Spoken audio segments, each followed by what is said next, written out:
Carrot juice ഉണ്ടാക്കാൻ നമുക്ക് ആദ്യം അണ്ടിപ്പരിപ്പും ബദാമും ഒന്ന് വെള്ളത്തിലിട്ട് കുതിർത്തിയെടുക്കാം, ചെറു ചൂടുവെള്ളത്തിൽ. ഇനി നമുക്ക് ഈന്തപ്പഴത്തിൻ്റെ കുരുവും കളഞ്ഞിട്ട് ചെറിയ ചൂടുവെള്ളത്തിൽ തന്നെ അതൊന്ന് നന്നായിട്ട് കുതിർത്തിയെടുക്കാം. ഒരു 5-8 ഈന്തപ്പഴം എടുത്താൽ മതി.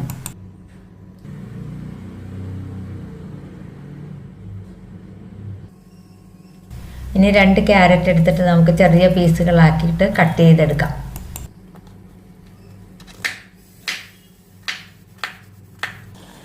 ഇത് നമുക്കൊന്ന് വേവിച്ചെടുക്കാം.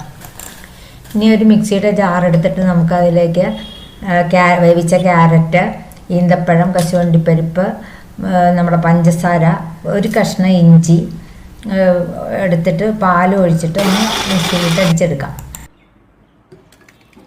ഈ അടിച്ചെടുത്തത് നമുക്ക് ഒരു ജാറിലേക്ക് പകർത്താം. ഇനി നമുക്കിത് ഇളക്കി കൊടുത്തിട്ട് ആവശ്യത്തിന് പാൽ ഒഴിച്ച് ഒന്നുകൂടി നന്നായിട്ട് മിക്സ് ചെയ്യാം.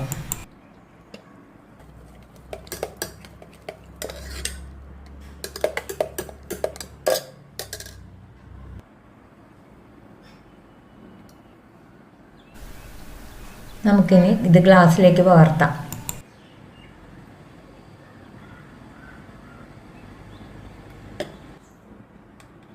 ഇനി ഗ്ലാസ്സിലേക്ക് നമുക്ക് ഓരോ സ്പൂൺ ഐസ്ക്രീം ഇട്ട് കൊടുക്കാം. പിന്നെ നമ്മൾ കുറച്ച് ബദാമും കശുവണ്ടിയും ഒന്ന് അരിഞ്ഞു വെച്ചിട്ടുണ്ടായിരുന്നു, അത് കുറേശ്ശെ ഇട്ട് കൊടുക്കാം. ഐസ്ക്രീം വേണമെന്നൊന്നുമില്ല കേട്ടോ. അപ്പോൾ നമ്മുടെ ക്യാരറ്റ് ജ്യൂസ് റെഡി.